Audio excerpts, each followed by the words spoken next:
Hannah was an impressive person. She was. She had a smile that lit up a room. She really felt for him. She wanted to make sure he had 50-50 care of the children. She really pushed for that. But he played games. He wouldn't return them on time when they were supposed to. It was always half an hour late because no one could tell him what to do with his children. He would go off with the children, not answer his phone. And Christmas Day, he'd kept the kids ransom for a couple of hours prior to Christmas. The very next day, Boxing Day. Yeah.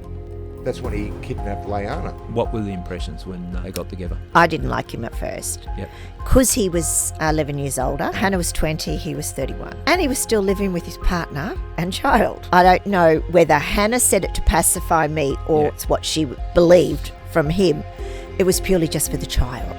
You know, the relationship was long over, which we found out later wasn't. Yeah. He was always, he had to win. One of those people had to win at everything. Yeah. And even playing with the kids. They'd be down the beach, having a race, and he'd have to trip them over and push them over and beat them. That's a shallow victory. But again, he was one of those fathers that everyone thought was wonderful. He'd change nappies when he was out. So people would see him do that. Didn't do a thing at home. When they opened the gym. And that's when things really started spiralling. On the day. She didn't know he was hiding at the side of the house, ran out with the knife as she'd just finished putting the last one in the car seat. Jumped in, held the knife on her, told her to drive, threw petrol over them all. The velocity of the fire was so strong that the kids didn't have a chance. They just went straight away. The I Catch Killers podcast was a fresh start for me, as I left policing behind and started a new life. Over the years, we've laughed together, cried, and shared some powerful moments. Welcome to I Catch Killers. Welcome to another episode of I Catch Killers. Today there's a listener warning out. The subject matter is going to be fairly distressing. We're going to be talking about domestic and family violence, which has been very prominent in the media of recent times. There's hardly a week that goes by when someone hasn't been killed as a result of domestic and family violence. It's time things are stopped. Today we're speaking to Lloyd and Sue Clarke. They're the parents of Hannah Clarke and her 3 children, who were murdered back on the 19th of February 2020. When they were doused in petrol by their father, Rowan Baxter, who set them alight in the car. It was a crime that shook the nation and sparked a national debate about domestic violence. Well, today we've got Lloyd and Sue Clarke in the studio with us, and we're going to sit down and talk about the lead up to what occurred to their family and how they're trying to make things different, bringing in new legislation, changing things so this type of thing doesn't happen. We need to talk about domestic and family violence.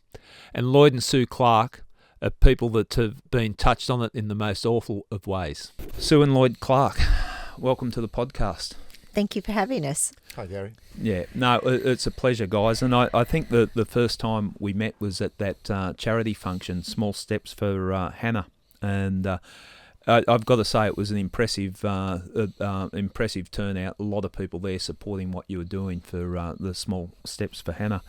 I sat beside you guys during the event at the table, and I got to say, when I came away from that event, I was full of mixed emotions. I just had a overwhelming sense of sadness of what you guys had gone through, like talking to you and just understanding the impact it's had on you. But I was also inspired. I was inspired by the courageous way that you guys have moved forward from what happened, never forgetting, but moving forward and trying to make a difference. Where do you get the strength? Because you're better people than I am. I don't know how I would cope after going through what you guys have gone through. Family, I think. Lloyd and I think Lloyd gives me strength. I give him strength. And we still have our son and 4 beautiful grandsons. So you got to be there for them. Yeah. I mean, we felt our world collapsed. And then you think about it, well, it's not just us. Our son's world collapsed too. And we all need to be there for each other. And I think Hannah's still with us, pushing. Yeah. She always was a bit of a puppeteer, and I think she's up there directing things. She's still controlling the strings. Yeah. Yeah. Oh, definitely. Yeah. But I mean, we're just everyday Australians. We're just blue-collar Australians who, unfortunately, we're given a platform, that no one would want. We would never wanted it. But I just saw something there that I thought, well, hell, the whole world's seen this. This is absolutely shocking. Who does this? Who is the sort of person who does that to their own children? Yeah. So we thought we need to do something. And all these professionals were coming out and saying, oh, it's typical coercive control. Yep. And I looked at Sue and said, what's coercive control? What the hell are they talking about? We didn't know anything about it, Yeah. you know. And then, you know, everyone's going, oh, well, we need to change coercive control. Oh, it's like a handbook, they're saying. Yeah. So that's when we thought, well, we really need to start a conversation. Let's start talking. Let's get people moving. Let's try and get a movement, do something. And, yeah, we thought, well, we'll do. Let's make a foundation and we'll start raising money and we'll maybe do some education. But that took a while to come around. And that's and we're going to talk about that in detail, what you're doing, because it's impressive and such a testament to Hannah and the children that they're never going to be forgotten because of what you guys are doing. But you made the point, your average sort of knockabout Australians.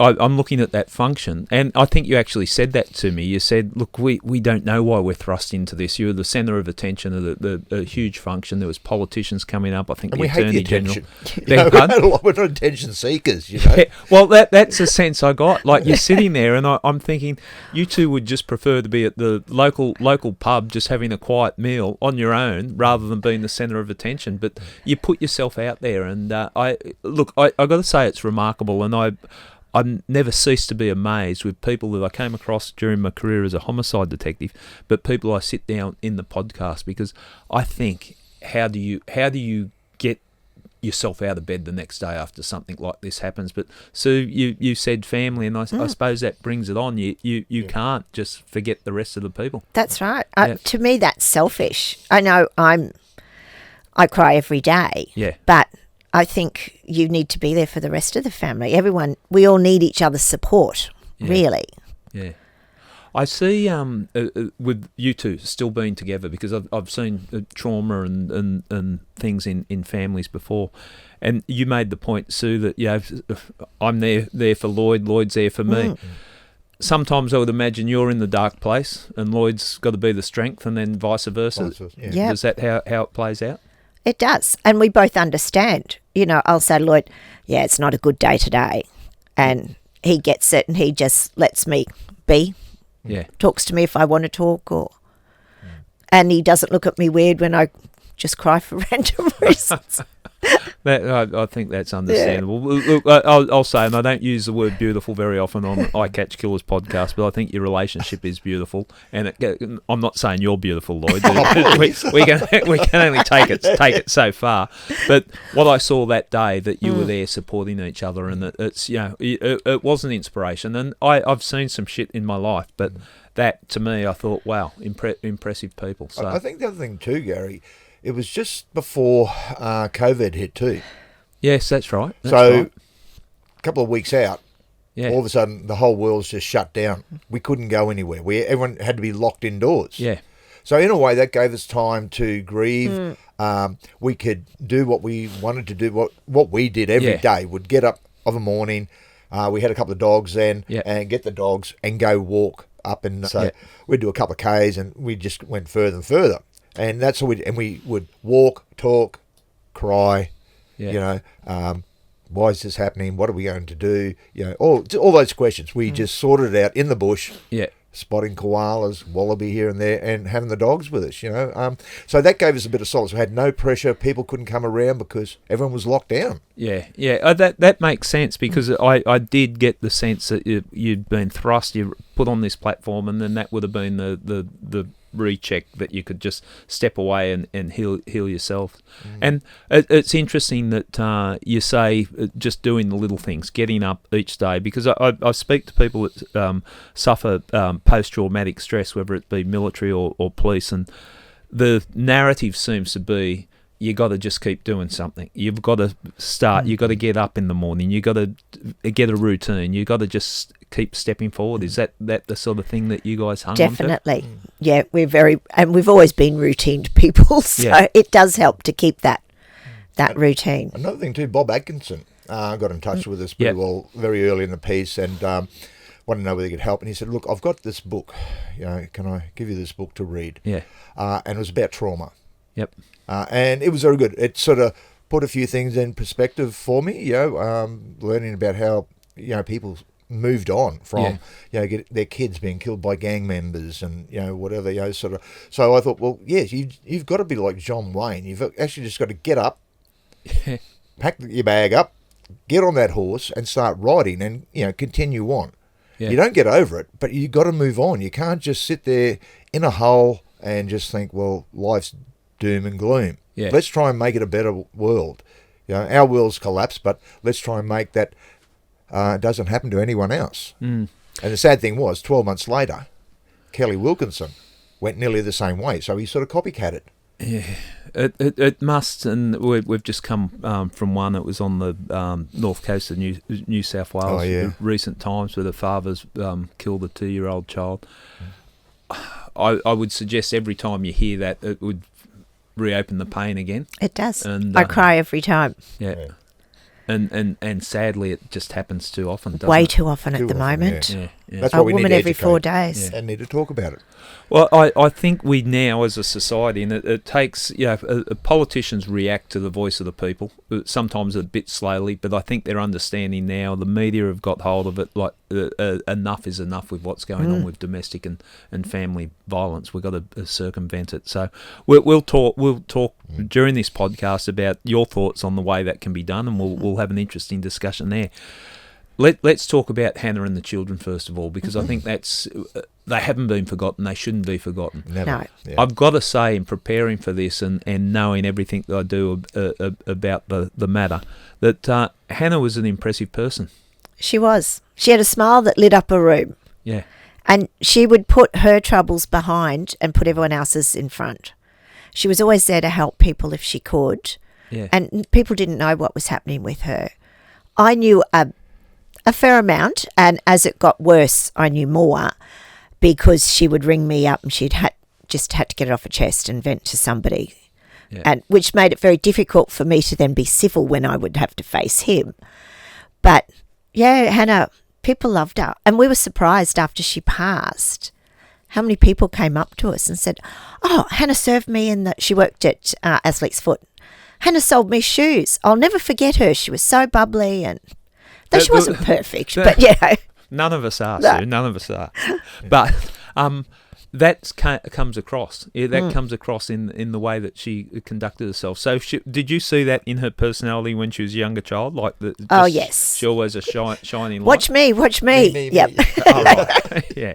Oh, we were a show pony. We loved it. We Yeah, loved a yeah. stage. Any stage, we'd Yep. be doing a cartwheel or a twirl. And Yeah. but no. Yeah. And the kids, they were just, wonderful. They had great futures. Break it down with the kids, because at the 3, 4, and 6, they start to show their personalities. And, Oh, yeah. And what do we got? Break them down. Aaliyah was she was sassy, Yeah. Very sassy. very sassy. Like a grandma. Yeah, her and I, now, she would have been 11 now, we would have been having some good arguments. Yeah, She yeah. was. One She's day we too were in the similar. park and it was a stork. It was in the distance. And she's saying to me, "There's a plover." And I said, "Oh, I don't think it is, hun." I reckon I'd know, Nini. Oh, right. Okay. She's checking you on that. And even her father, he'd storm out of the house in a mood. Yeah. She'd slam the door behind him and don't come back. Oh, really? Oh, she was. And Yeah. he would FaceTime her after Hannah had left. Yeah. And Aaliyah wouldn't want to speak to him. Yeah. And I would say, "You don't have to," but Hannah would say, "Yes, she does." And Aaliyah one night's talking to him. She goes, "Well, anyhow, got to go wash my hair." And no one knows where that came from. She just came out. Just- Maybe it came from Grandma. Oh, Did could she well say have, that to you, Lloyd? She was just a madam. Yeah. And Laianah was a cheeky monkey. She was. She was a real Yeah. cheeky little monkey. Yeah. I carried her everywhere Yeah. up until the day she died. Yeah. And I used to say to her, "How much longer do I have to carry you for?" And she'd say, "Till I'm 7. I have no idea what the significance of 7 was. Obviously, to her, that was a good age, but She is not stupid. She was going to get take the easy path as long as Oh. she could before she had to grow up. always, Always, yeah. always conned. And And Trey, he was just a little ball of energy. Yeah. Yeah. His little legs going up and down, and you kick a football, do He a was great very good. pass, for a 3-year-old. He had skills. Yeah, they all had their own little individual skills. Yes. Yeah. You know, like I said, Aaliyah was smart. She was going to be a teacher somewhere. Yeah. You could see that she was very, very smart. She could read better than a father. She could. That used to be so funny. Oh, She- give it up, Dad. He'd be He'll re- read. He'd be reading to the other two little ones, and she'd come along and say, "Oh, you're not very good at that, Dad." I have to correct him. Yeah. I mean, Laianah was just a fascinator. She'd change her clothes 3 or 4 times a day. Oh, fashionista. Yes. Fashionista, then. Sorry, yeah.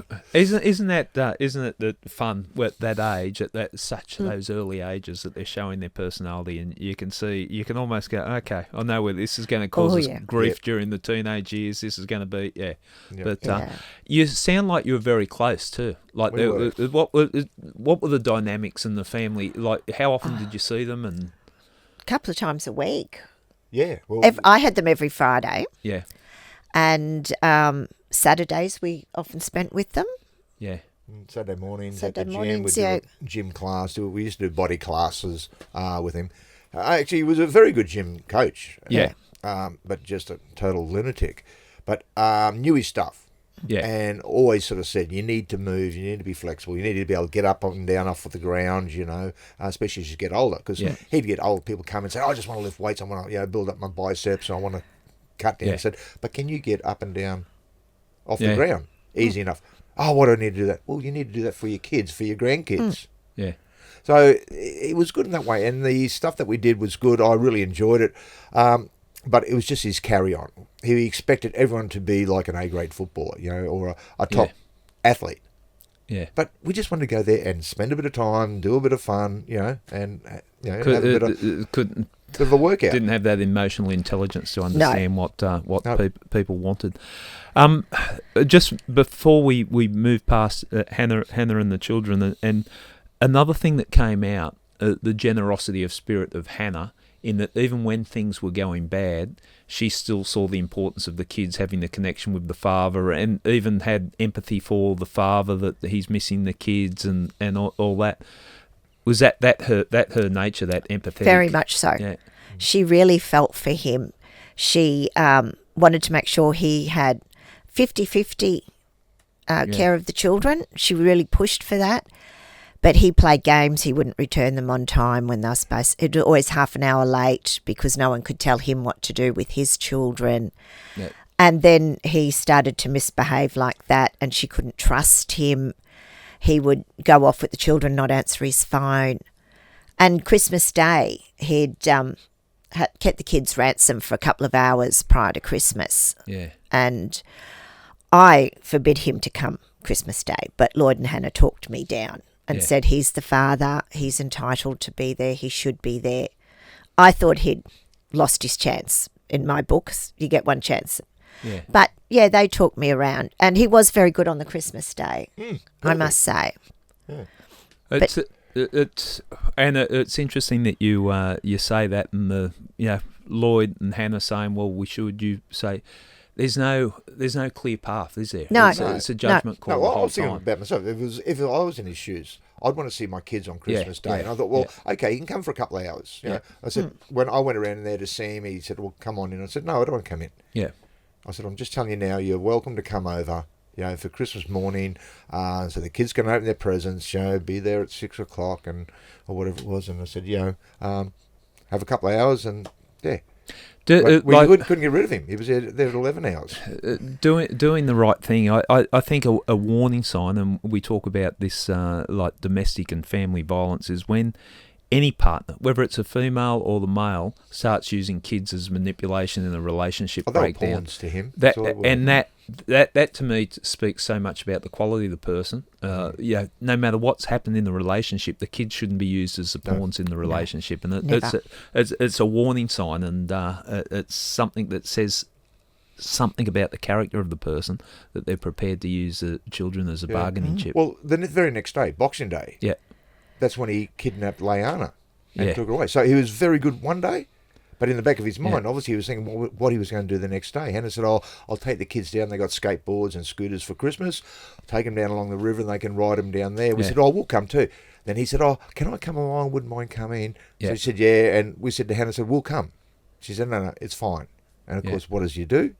he just grabs Laianah, chucks her in the car and takes off. Yeah. Screaming out the window saying, "It's all you've done this, Hannah. It's all your fault." Okay, when did he first become, when did they first get together, and when did he start, when did you first meet him? What were your impressions first up? Rowan Baxter, we say his name, what were the impressions when they got together? I didn't like him at first. Yep. Because he was 11 years older. Yeah. How old was he and how old was Hannah? Hannah was 20, he was 31. That's a big life gap. Yeah, difference, I thought isn't it? so. Life stage difference. Yeah. And he was still living with his partner and child. But I don't know whether Hannah said it to pacify me or it's what she believed from him. It was purely just for the child. You know, the relationship was long over, which we found out later wasn't. Yeah. So, yeah, and then he won us over. Right. He also Basically love bombed us. Yeah. Yeah. Right, now you look back at it, and it was manipulative, or was that?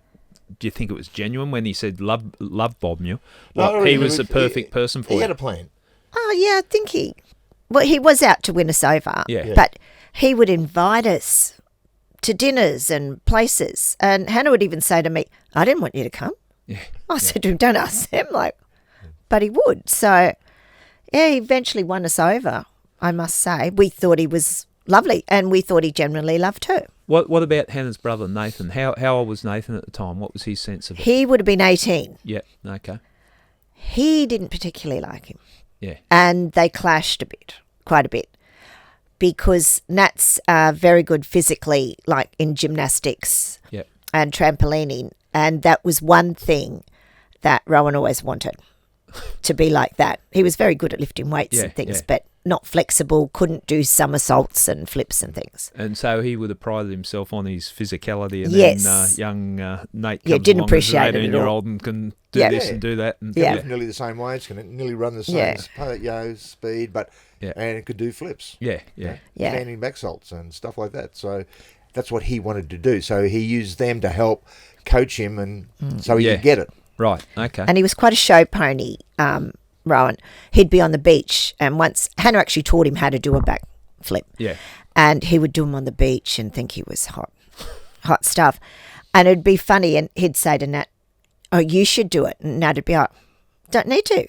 Yeah. And then in the end, Nat would do it, and it'd be better. And you could see he really regretted he'd pushed him to do it. Okay, interesting dynamics. Very. So how long were they together before they got married, and what was the progression of the relationship? They were together probably 4 years before they married. And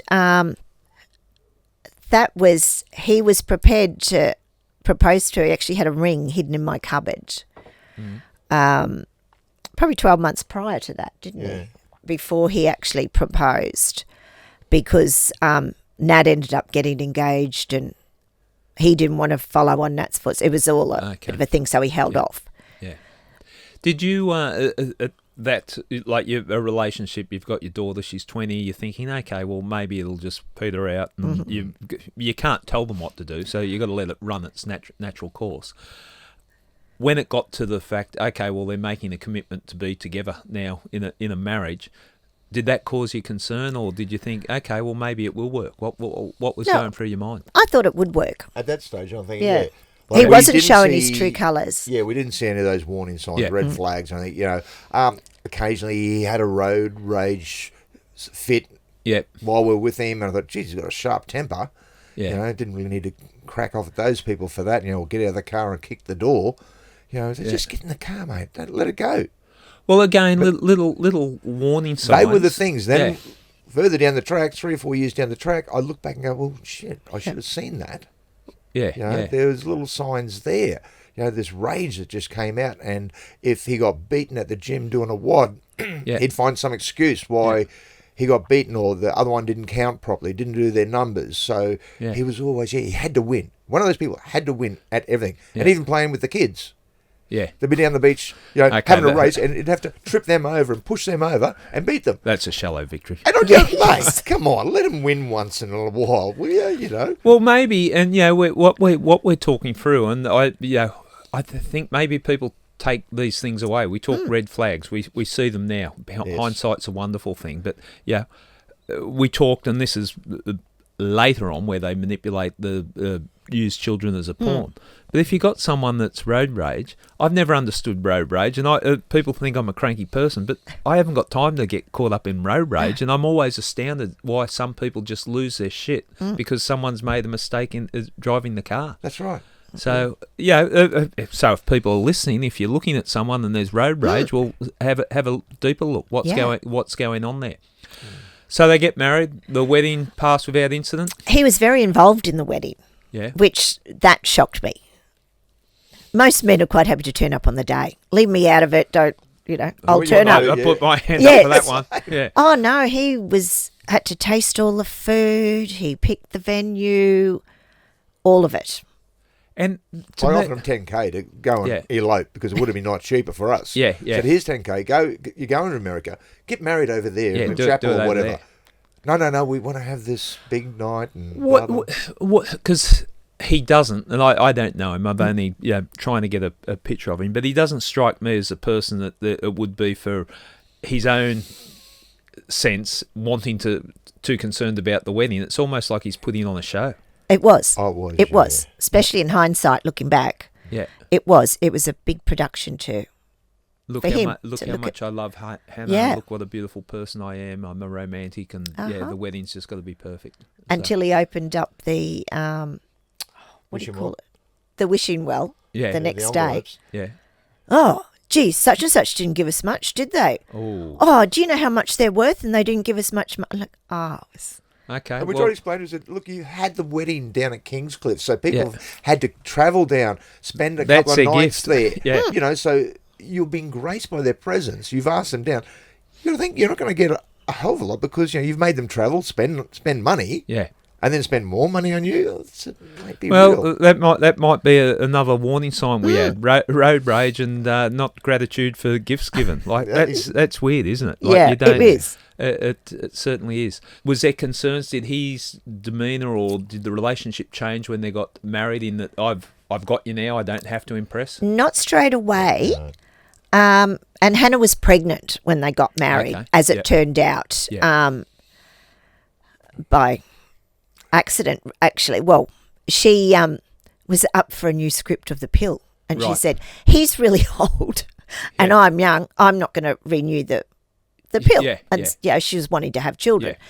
And she goes, I'm not going to fall pregnant that quick anyway. Well, she was 14 weeks. How many times do you hear that one? So she was 14 weeks pregnant when they married. Yeah. And, so Aaliyah came along and things weren't too bad. He was very proud of Aaliyah. But again, he was one of those fathers that everyone thought was wonderful. He'd change nappies when he was out, so people would see him do that. Didn't do a thing at home. Yeah, okay. A show pony. Very much so. Coming across. The other kids came along relatively.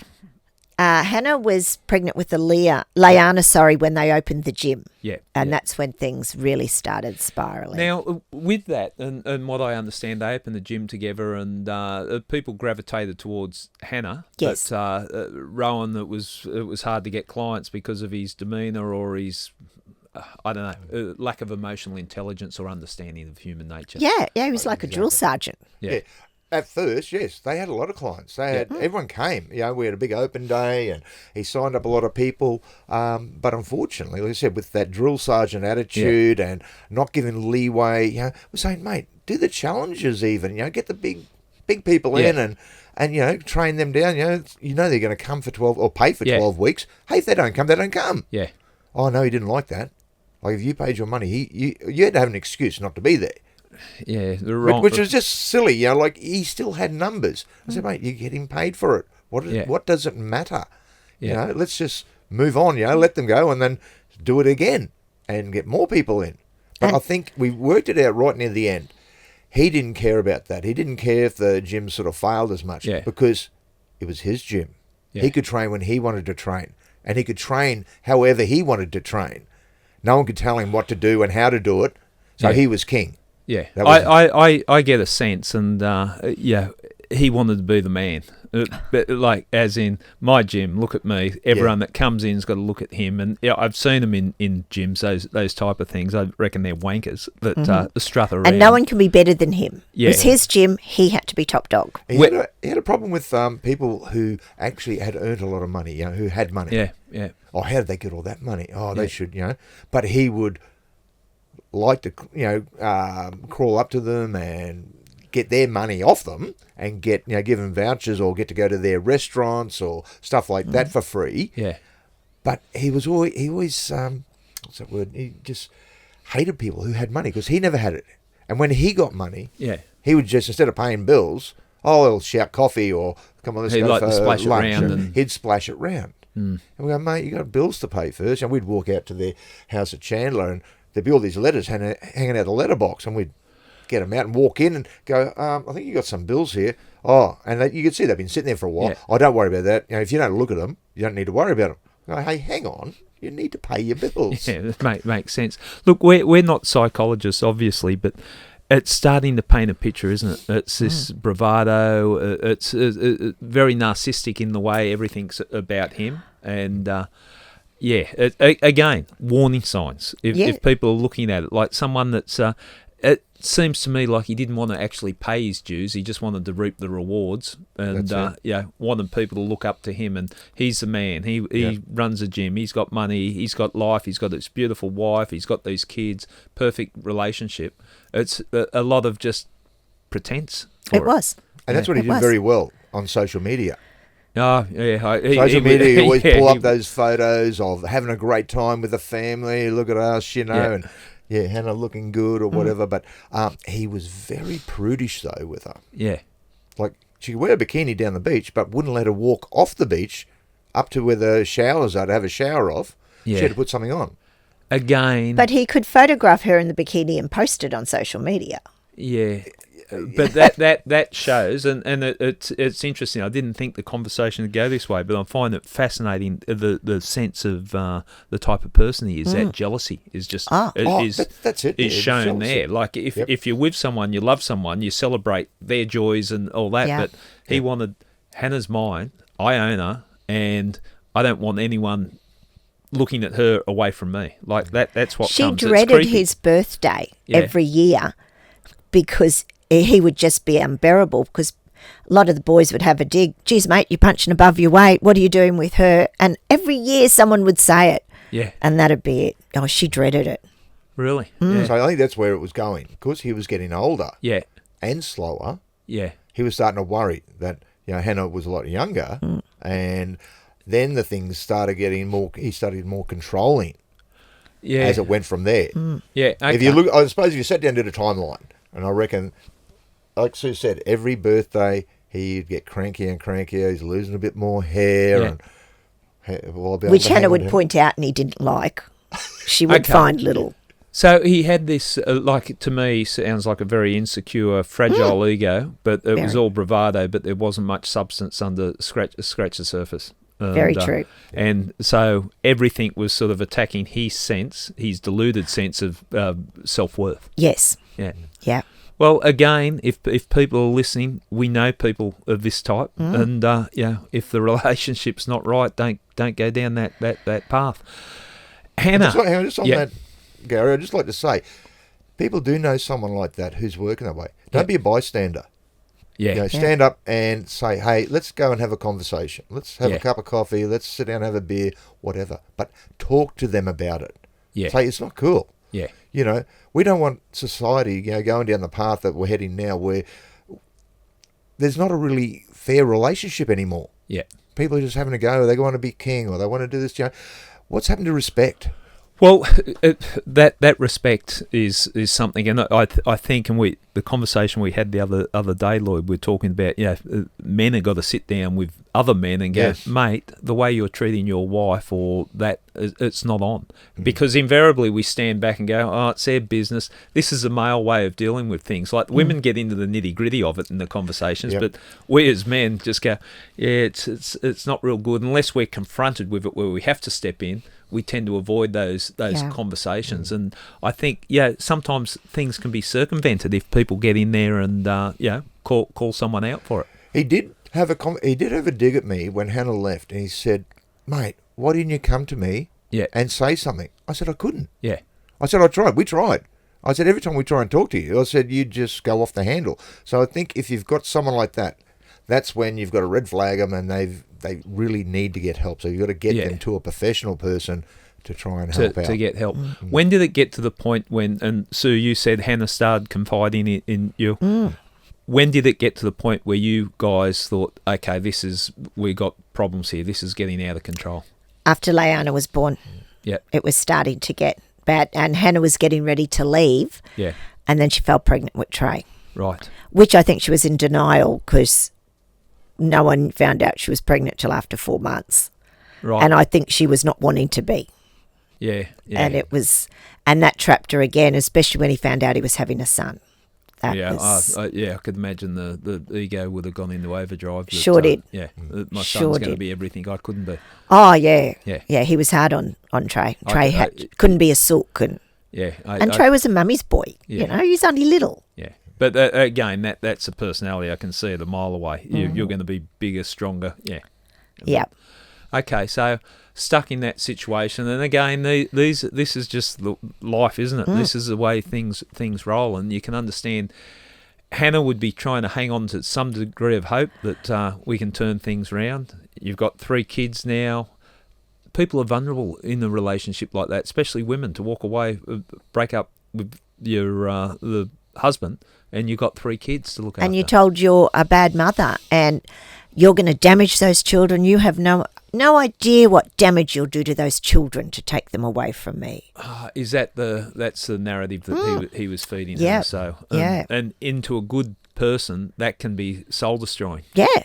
Well, she was a broken person. Yeah. When she came to us. Yeah. She'd lost her strength. Like, you know, she made that comment, you know, before she got killed. You know, I am a strong woman. I'm better for being a strong woman now, and I'll get over this. But when she first came to our house, I could see she wasn't the strong Hannah that we used to know. He'd beaten her down over a couple of years, and you know, just that constant barrage of, "Oh, look, move your fat ass," or you know, "You need to lose a bit more weight," you know, and come home and say, "Oh, this place is a mess." Attacking her self-esteem at every opportunity. It is, every chance. And that's where, and when we talk coercive control, that's the very thing that we talk about. That beating her down doesn't necessarily have to be physical violence, because it's that emotional and that control. So you saw her change from that. What age are we talking now? Well, she was 31 when he killed her, so probably 27, 28, things were progressively getting worse. It should be such a great time in life, you know. At that should be. At that time, she's got the beautiful kids and everything. When did she decide that she had to take a step away? She was, well, before Trey was born, she was she'd made up in her mind she was going. Yeah.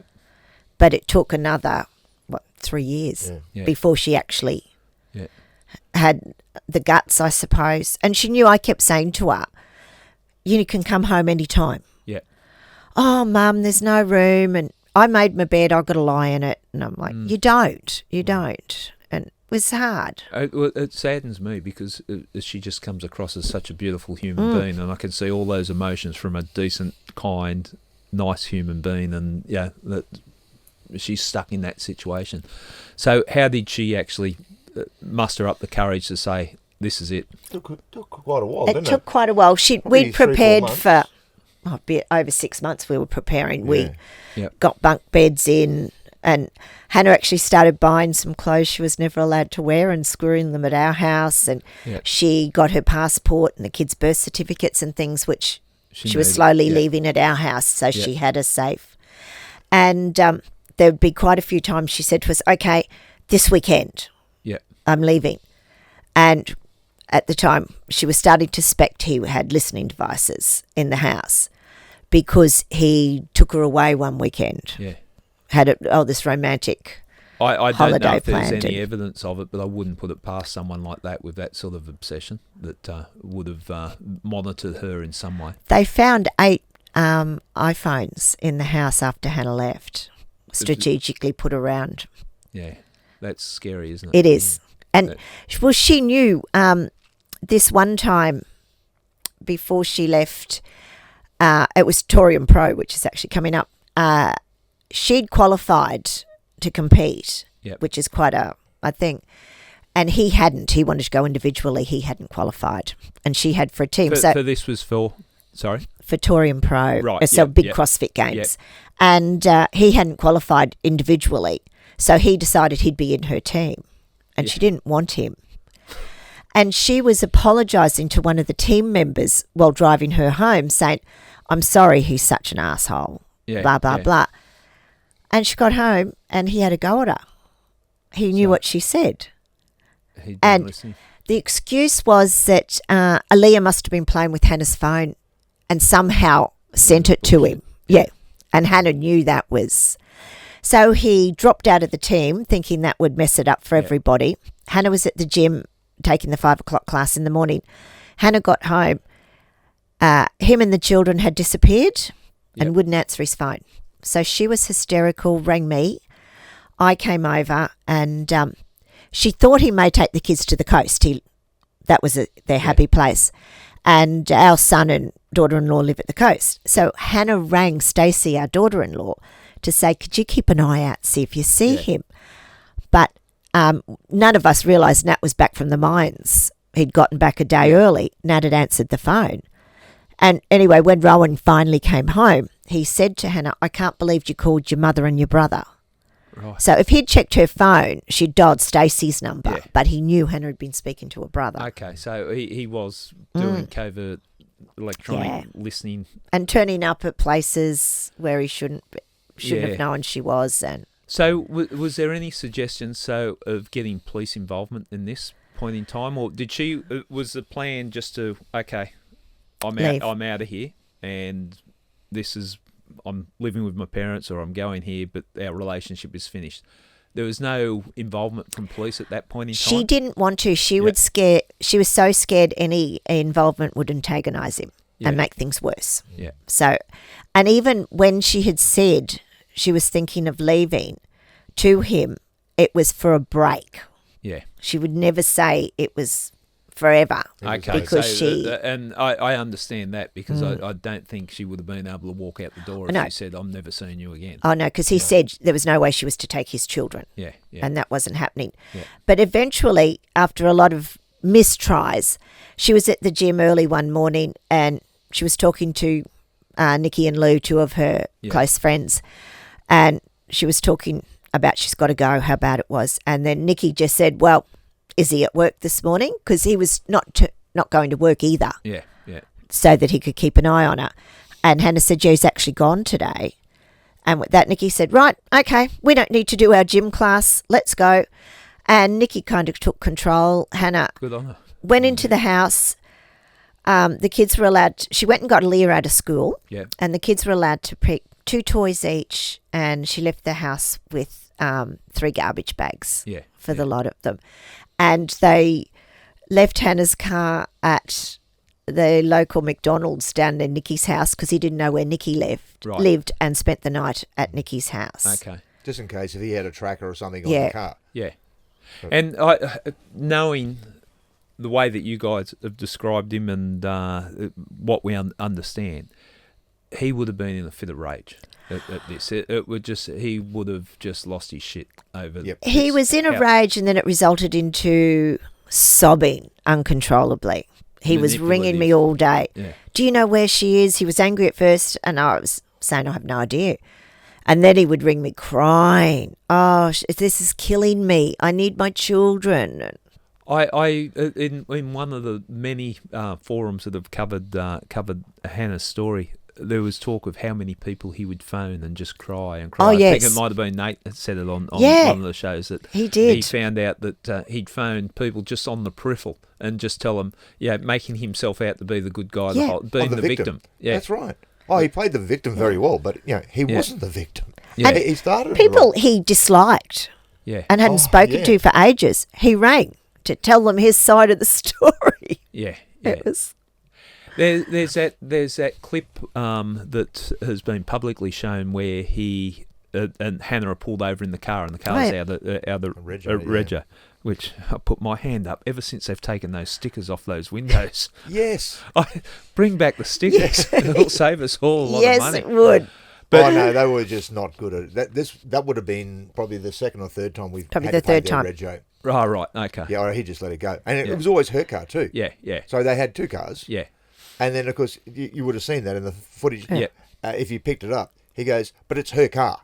Yeah, I just, the way he reacted was just, it made me cringe watching it. And that seeing him sort of unfiltered, this is not the pretense he's putting on, and just, not, we're in it together, it was your fault, you did this, and just his fix attitude. it, it's your problem. Yeah. But what he didn't realise, he's the driver. Yeah. He's got to check that. So he got fined, Yeah. not her. Yeah. And, of course, we got called and said, can you come and pay the reg? Was They're there- starting to take the number plates off. Was there any concern of physical violence? Did she ever say that he physically assaulted her? No, well, in my point of view, I didn't think it was physical Yeah. violence, but he did break her watch and he did throw her phone across the room and things like that, Yeah. which I have since been informed that is a form of physical violence. But he never really hit her. He slammed a gate into her leg when she was heavily pregnant with Laianah because she disrespected him. But he hadn't actually physically, and that's what she kept saying to me. Yeah.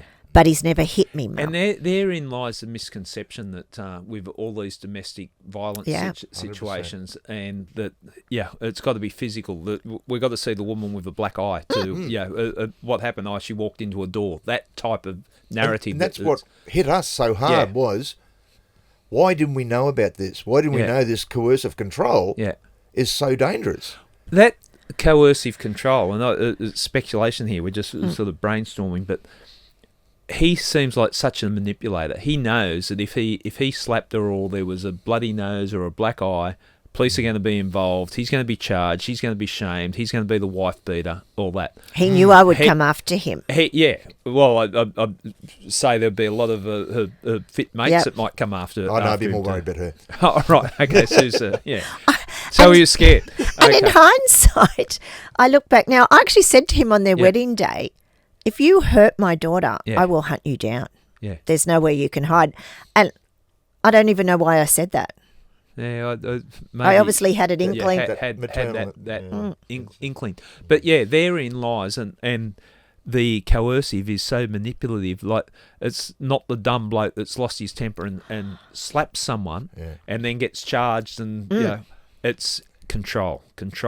It's about your image, the perceptions, everyone's perception. And when you look at it, at his personality and his demeanour, and what we've all sort of discussed about him, yes, he lost his shit. So he wasn't a rational thinker. Yeah. If one of the kids no hurt lateral themselves, thinking, was there? No lateral thinking or that. If one of the kids hurt themselves, he couldn't handle it. If Hannah wasn't there, and if he was involved in playing a game, they hurt themselves, well, he just lost it, and he would ring Sue. Yeah. I think, Aaliyah needs stitches. I threw a cushion at her, and she was running down the hall, and it hit her, and she hit her head in the door jamb. Yeah. And he just, I've got blood everywhere. What can I do? I arrived over there. He rang me. I left work. Got over there. And he's sitting on the floor rocking, crying, while the poor kid's just holding something on her head.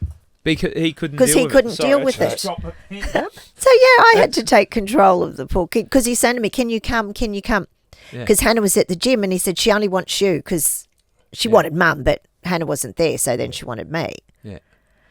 Okay, so Hannah's moved out with the kids, stayed at the friend's place. When did make it official? Was she staying with you guys, or what was the... She, the next day, moved into our place. That was a Saturday. You're getting the sulky phone calls from him? Oh, yeah. Yeah.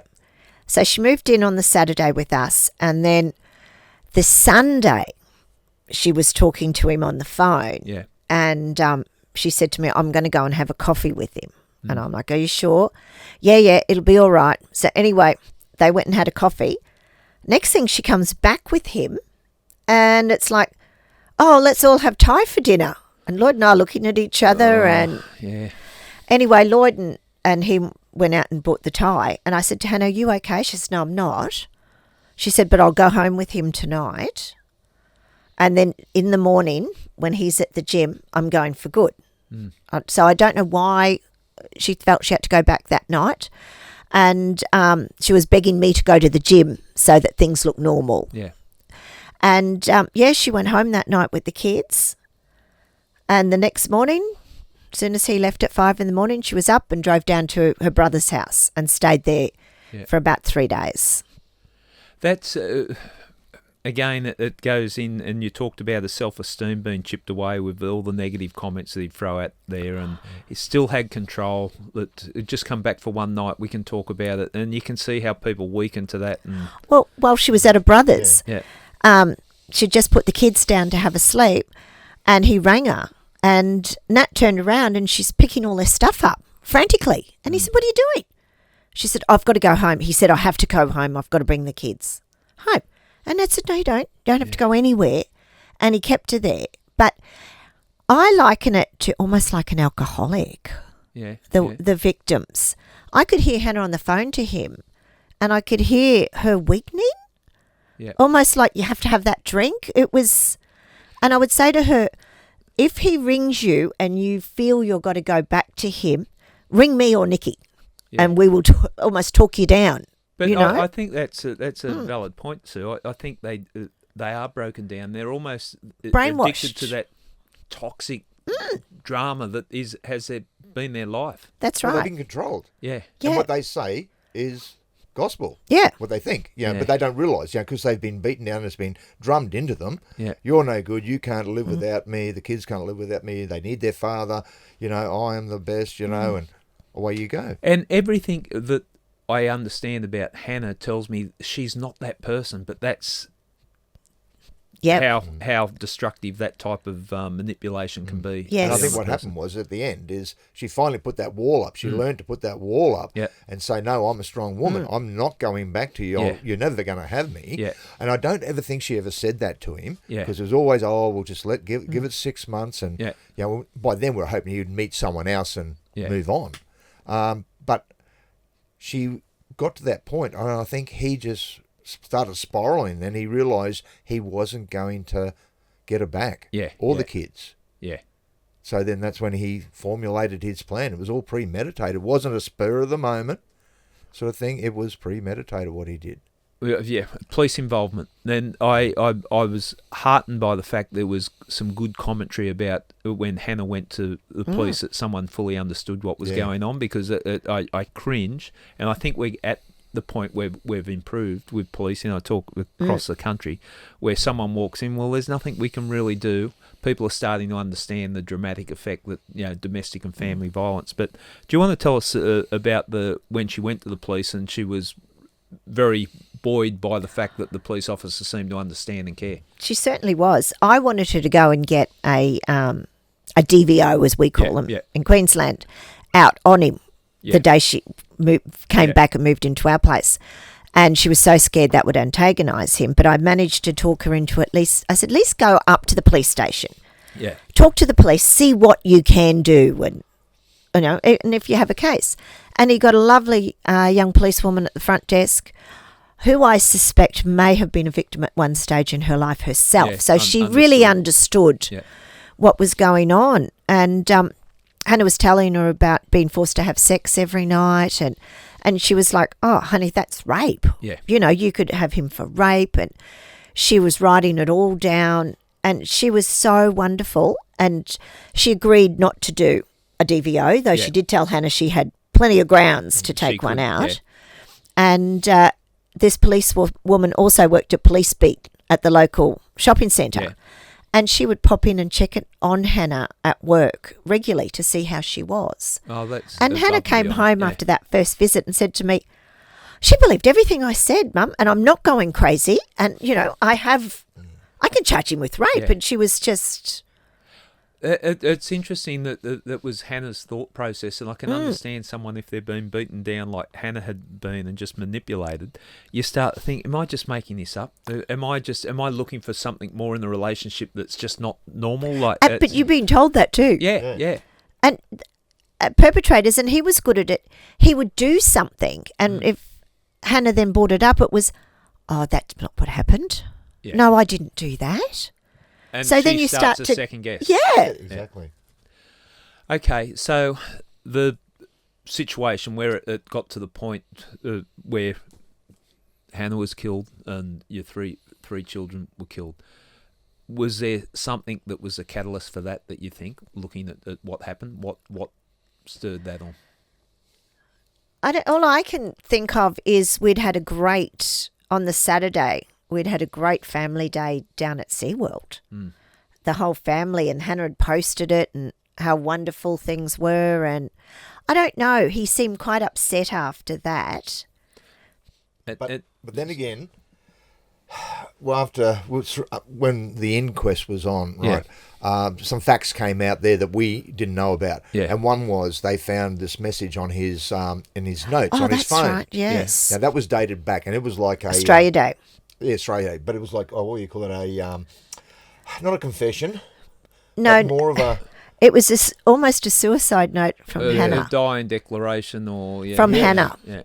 Oh, okay. Yeah, okay. Well, I put my homicide hat on there. Then he's thinking of it at that point in time. It was written all about, I'm sorry, I'm sorry, the children still love you, Hannah, but you've brought this on yourself, something like this. And so we weren't sure if it was a note he was going to leave because he killed the kids or killed her, but it seemed like it was going to kill her. And that was because the day that he killed Hannah and the children was 19th of February. Yeah. That's and right. So we're talking Australia Day, 26th of January. Yes. That's right, and yeah. he's got these thoughts in his head at that time. Which none of us were aware. The police found that, as Lloyd said. And on I his suppose phone. we can only speculate what's going through his mind, but there was certainly something going through his mind at that point in time. Yeah, so that's when I think he realised that he wasn't going to get Hannah back. Okay.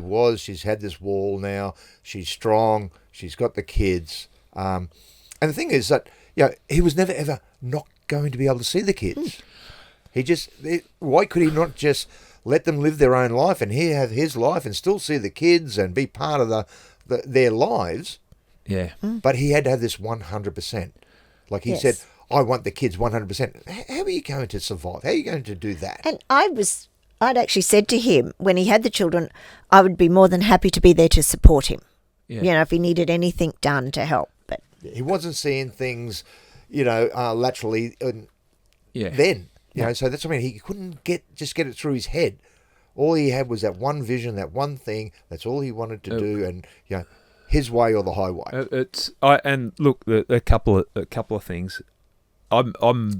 And this it makes me very sad about what happened, because you guys, and obviously that played off with Hannah and everything. You were so giving of that's the right thing. Like, we're not trying to take it. Like, you would be well within your rights to say, stuff it, we're going to get a court order that you never see your kids. But you were generous in spirit, and you understood the importance of to him. You were being kind to him. Well, we wanted to do follow the right steps. Yeah. Like, we wanted to be all legal and just do it proper. Yeah. And just move on. But That's by all the we time he killed them, we were starting to get, well, maybe he should never have the children. Yeah. We were very starting worried. to get well, very he concerned. had those times where he took one of the kids Yes. away and different things, and that caused a lot of stress to Hannah. So it would have to. And I've never been in a situation, if I've had someone looking after my kids at that age that you didn't trust, it must be a living nightmare. Yeah. Well, the first time he had the kids, remember, that was around Australia Day, because It was. It was just before Australia Day. So he had them for the Friday night. He was going to have them Friday, Saturday, I think it was, a couple of nights. So we said to Hannah, okay, let's get an Uber. We'll go down to the club down at Wynnum, and we'll have a meal and have a few drinks. Let's just unwind. Rang Nikki, said, Nikki, we're going down. How about you come down? So we went down, and we're having a few drinks. And, of course, next thing, she gets a phone call on his phone, and it's Aaliyah.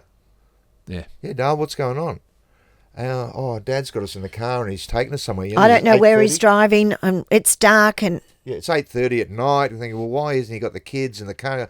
hang on, what's he doing? Is he taking them somewhere? Is he cutting for it? Yeah, yeah. So he was starting to play those games. Yeah. Right? And next thing, and Hannah, luckily she probably had a few drinks. She was quite calm about it. That's okay.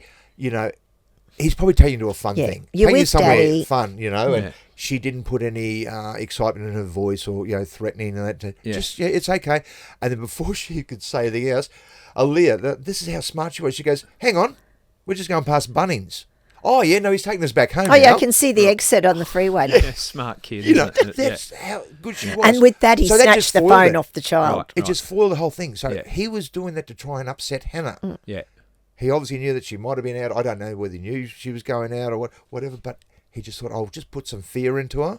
Yeah. That I've got the kids and I'm taking off. So there's that bravo macho man trying to be the tough guy again. Yeah. And beat her down. And this is where, and we'll talk about this in part 2, but these so-called tough guys that think they're tough, real tough guys need to talk these guys down. Like, They do. call them for what they are. Like, it's all bravado. You are just a weak human being. Yep. And we need to get there. Just the day. The day. Well, the night before, if I can, he FaceTimed the children. Yeah. And he couldn't speak to them because he was crying so hard.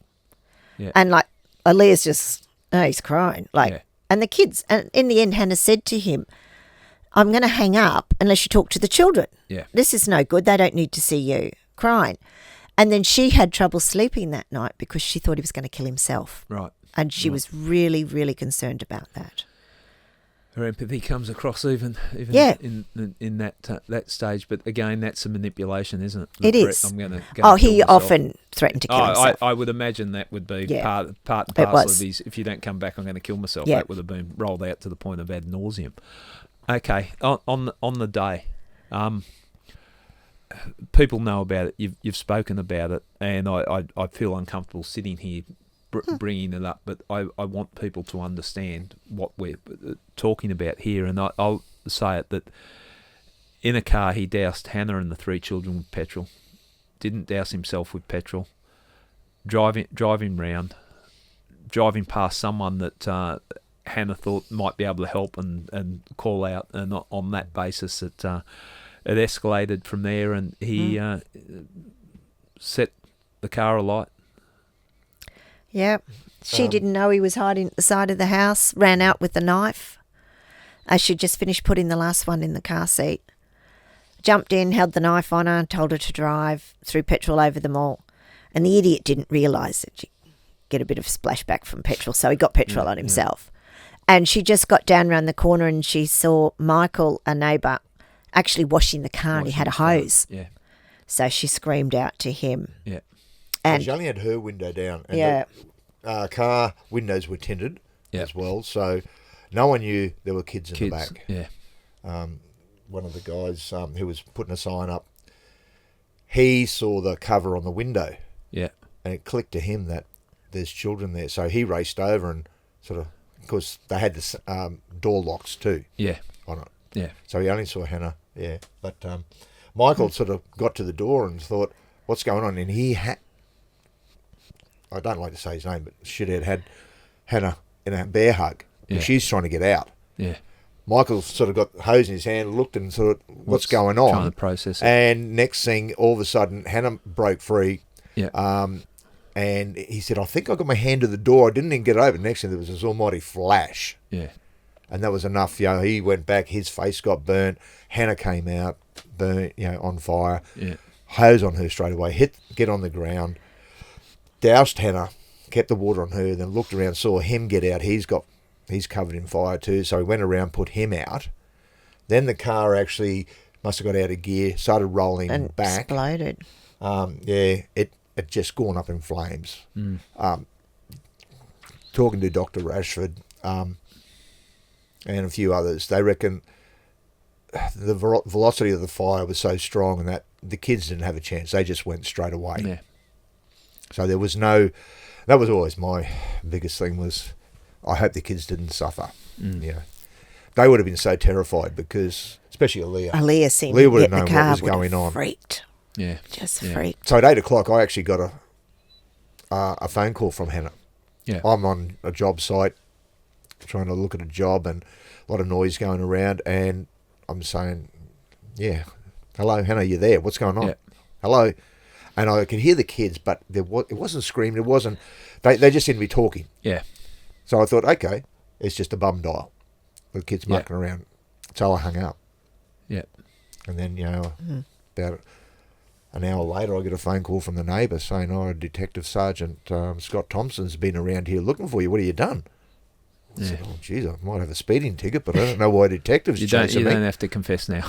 Yeah. And I go, holy crap. And anyway, we're trying to piece it together, and then he rings me back and goes, there was a car down the road has gone on fire, caught on fire. Some kids are gone up in it. Mm. And I went, oh, wow. I still didn't put two and two together. I suppose I didn't want to. Yeah. And he said it was a white car that he'd hurt. So, I didn't think it was Hannah. I thought, she would have been long gone. But anyway, So I'm trying to call Sue, Hannah, at that stage. And you're going to say what happened to you. Yeah, sort of they came in to get you. And Well, I went for morning tea, and I worked for dentists.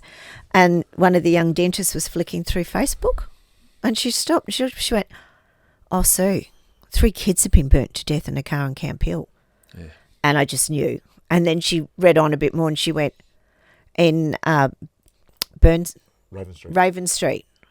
And then I just knew. And with that, I looked up, and 2 detectives walked in. So I knew straight away. Yeah. And I tried, as soon as she said it, I tried ringing. And I was like, no, I should be at the gym. The kids are at school. And didn't. Yeah, but it was pretty quick. And I'd heard the sirens all morning because I don't work far from where it happened. And actually, I looked at the boss and went, wow, something's happening today. All we could hear was sirens and sirens. I can't, and I'm sure anyone listening just can't imagine, what goes through your mind there. I think one thing, and again, testament to Hannah, my understanding of, even though the horrific injuries that she suffered, the burns, and she still managed to worry about her kids. That was her primary concern, and also speak to the police. Yeah, she gave a statement. Yeah. Well, in her head, she would have wanted him to pay. Yeah, yeah. She didn't And know he was that dead. was her last final act. Yeah. To make him pay. Yeah. But, people have said that witnesses who were there on the day, couple of young tradies came racing up. As the car was rolling back, they went over to try and stop it or try and get in there. And apparently at that stage he wasn't on fire, but he went back to the burning car to pull the knife out. Yeah. And looked at these people and threatened them with the knife. Yeah. And they reckon his eyes were just black. It was something evil there. It was wasn't right. Yeah. Yeah. They sort of pulled back, and then he stabbed himself in the chest. Died. Not once, but twice. Yeah. He missed the first time. Yeah, lucky it was a blunt knife too. Took a while. You hear it. We've heard it. These murder suicides and all that. Why take the children? Why take your partner? Yeah. If you're going to do it yourself. Exactly. But they're cowards. They are. That's there's no other way to describe it. And that's why he stabbed himself. He realised then there was no way out. Yeah. For being the control freak, I'd love to see him put in a prison situation with what he's done, and see what a tough guy he is there. Yes. Well, that's what I think. Where the whole system fell apart, the QPS, and they know it. And it was the only problem we've got with them is that when he did when he breached the DVO, and then he got caught at down the local shopping centre. They saw him, got him, took him to the police beat. Yeah, he should have went to the watch house. Yeah. Because he had breached his DVO, and he had never gone back in to give his side of the story, give his evidence. Yeah. So they let him go, and if he would have spent a night in jail, bailable offence, maybe that could have been enough just to sort of stop those thoughts. That he was a bit of a wake-up call, put him in the pen for a while, cool him down, but no, he got let off. Yeah. So again, he missed getting a smack on the wrist, which might have set him straight, but we'll never know. Well, when we might take a break now, and when we get back, we're going to talk about the aftermath of what happened with and it's a tragedy that touched everyone in the country. I don't think and I said it to you guys the other day when I said I was coming up here to do a podcast with you. I've done podcasts with a lot of people, but the amount of comments I got with people going, "Oh, I remember that." So it's in the country's psyche what happened. But we'll talk about if any good can come from this, making sure that this type of thing is harder for it to happen again, and different things on the back of the work that you guys are tirelessly doing. So let's have a break, and when we'll get back, we'll talk about that. Awesome. Okay, sounds good, Gary.